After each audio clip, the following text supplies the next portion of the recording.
Real estate investing can be very profitable, but if you make a few costly mistakes, it could destroy you financially. Here are the top 10 mistakes that I've been guilty of making myself early in my investing career, and mistakes that we see investors making today. My goal is that by the end of this video, you're gonna be in a much better position to minimize your risk and maximize your profitability when you buy your next income property. Whether you're a first-time buyer or a seasoned investor, you wanna make sure that you stick all the way to the end, because I can promise you, you're gonna walk away with at least one or two things that you're gonna put yourself in a better position with. What's up, guys? My name is Felix Chan, realtor and mortgage broker with Real Broker Canada. Let's get right to it. The first is not knowing what your investment objectives are. Now, a lot of people, when we talk to them, they say we either want cash flow or appreciation. Now, there's other things too, like, cap rate, your return on your investment. Those are all different metrics, but I'm just gonna use cash flow and appreciation because that's what we hear the most of. Now, even though both are important, there's usually one that you can prioritize more than the other. In a perfect world, we could have both, but you can't have your cake and eat it too. If you had to choose, what would you prioritize first? Because what you look for in cash flow may be in a different location or property type than what you would look for something as for appreciation. So if you know what is a bigger priority, then it will lead your decision-making to the right property type and the right location. Not getting a mortgage pre-approval. Now, when you're looking to buy any type of property for whatever purpose, it's so important that you go talk to your bank or your mortgage broker to make sure that you're pre-approved. The reason why is because you need to know how much you can qualify for. Without knowing your budget, how can you start looking and making offers on properties? It blows my mind to this day that people will go and write a purchase contract for a new build condo, and it's 2-3 months before possession, and then they call us and say, hey, I need a mortgage. If you do that and you find out you can't qualify for that mortgage, then guess what? You're gonna lose your deposit, and or you could get sued from the builder because they can sue you for damages for not performing on the contract. So there's a lot more to lose than just your deposit. So make sure you talk to a mortgage broker to ensure you can actually purchase the investment property that you want to buy. Not planning well enough. What I mean by this is a lot of people jump into an investment, say, I'm just going to buy investment property, but they don't really have a plan for it, right? So what is your end goal? What are you trying to get out of the property? And a lot of people don't think, well, what about the worst case scenario? What if I buy today and then a recession hits and rents have gone down? Are you gonna be in a good position at that point to still be able to carry the mortgage? And are you gonna be negative cash flow? So here is a tip for you. Because economic cycles happen in 7 to 10 years, look at what the lowest rents were from the last, say, 10 years, and use that in your cash flow analysis. If you are negative cash flow, then you have to ask yourself, are you okay with that? And if not, then you're gonna be in a much better position. Are you gonna add value to the property, right? Meaning, at least here in Calgary, you can legalize secondary suites. And if it's the right property, you can do it as little as $3,000 to maybe $5,000. That's gonna make your property compliant with the city of Calgary and bring it up to a standard of safety that the city is looking for. Renovating incorrectly. Now, what I mean by this is when people renovate their income properties, they renovate it as if they're gonna be living in it. So they choose really nice finishings, more expensive fixtures. All of those things are great, but a lot of investors get caught up in the fact that they want to make it nice as if they're going to be living in it, which they're not going to be. Now remember, there's 4 different types of finishings. There's basic, standard, high-end, and custom, okay? So for the most part, standard today is pretty decent. It's like a white kitchen, white walls, neutral colors, bright, right? And no funky colors. So the standard is pretty good. Watch how much you spend on your renovations, because there's a point where you're not going to be able to recapture or max out the ceiling of your rent. Buying the wrong property type. For most new investors, they're either thinking, should I get a condo, townhome, or a single detached home? They gravitate to a condo because number one, it's lower in price, and two, it's easy, right? There's no exterior maintenance, you just have to worry about the walls inside.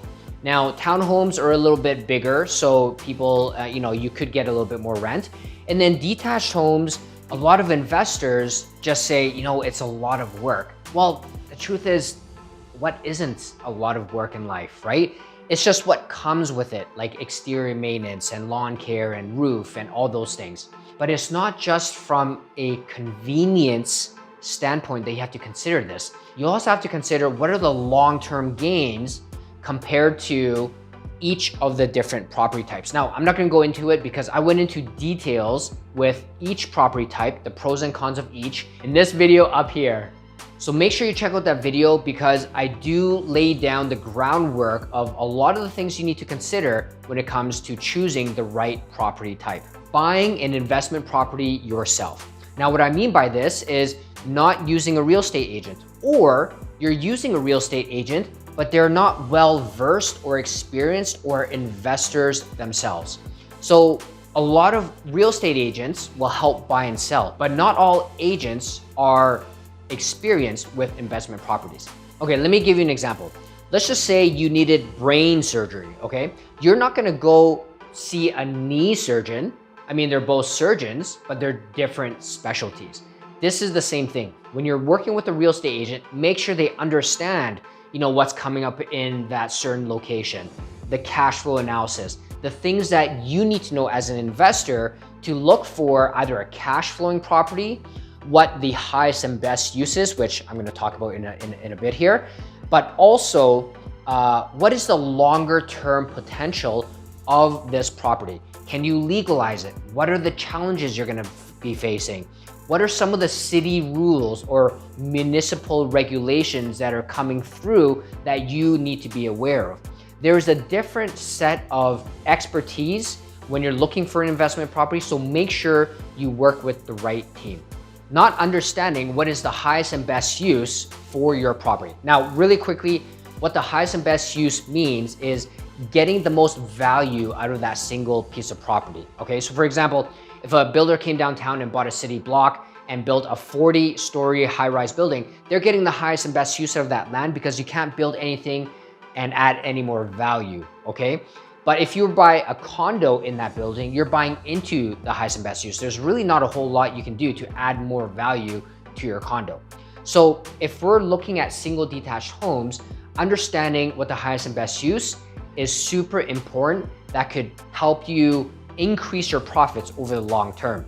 For example, if you bought a single detached home in an area where you could rezone it and eventually in the future build 4 townhomes on that lot, then you're getting the highest and best use because now you could build 4 townhomes on the top and each of them could have legal basement suites. So you can have an 8-unit property if you bought it in the right location, okay? That is getting the highest and best use because you can buy an existing bungalow, have it rented out, tear it down, and then build that townhome I was talking about. If you didn't know what the highest and best use is, you may not be able to maximize your return on your investment.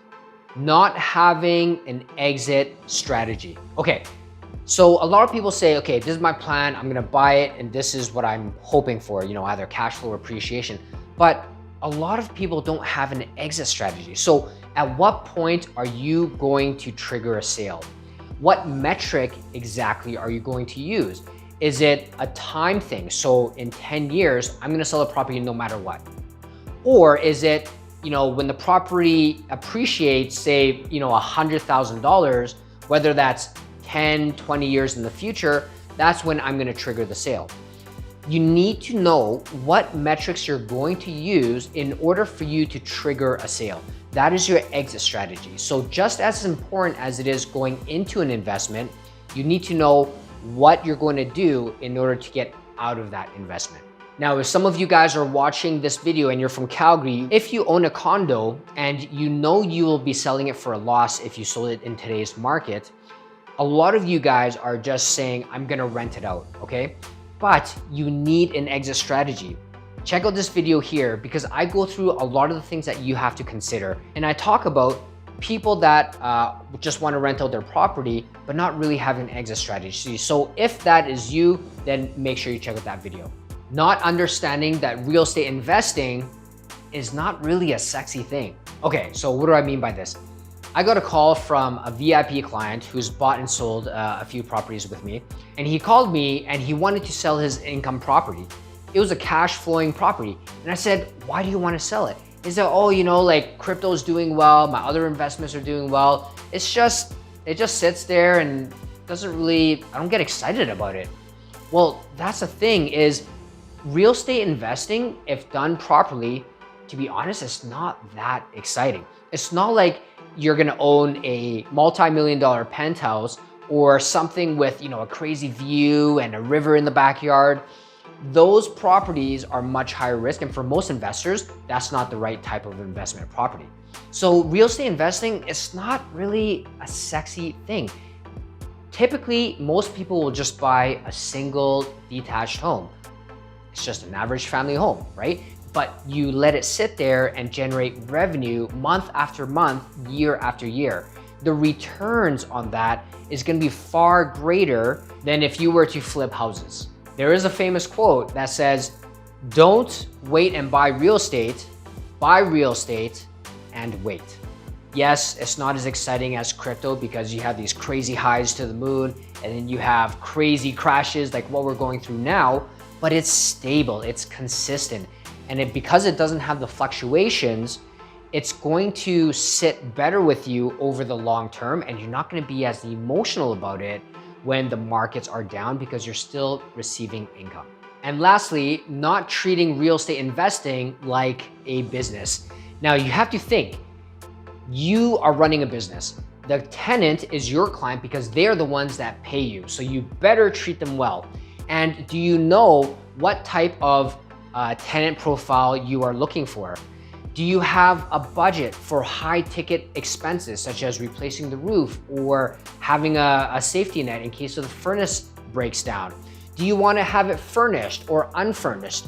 And keep in mind, there's different tenant profiles between the two. If it's furnished, it's going to be shorter term tenants, whereas unfurnished is longer term tenants, right? Understanding the local economy. Is it a diversified economy or is the location you're buying in based on only one or two industries?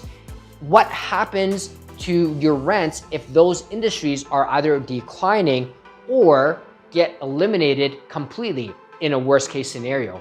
And it still blows my mind how people will spend $300,000, $400,000, $500,000, but they never go and visit the property.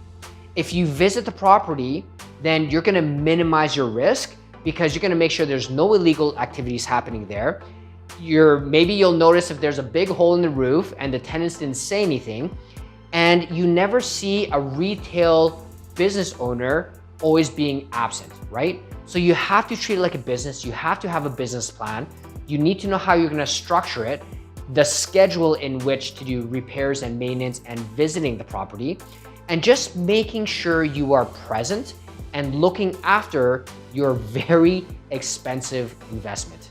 I hope you guys have learned something. If you have, I would love it if you could comment down below and say yes. If there's anything else that you guys want us to cover, also please let us know. And if you're looking to buy investment properties here in Calgary and you want to leverage our experience and expertise, the link is down below.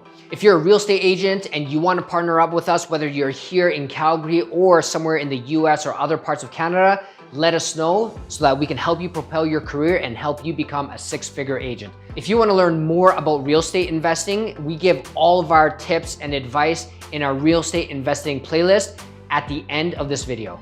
My name is Felix Chan, realtor and mortgage broker with the LiveInnerCity Real Estate team at Real Broker, and we'll see you next time.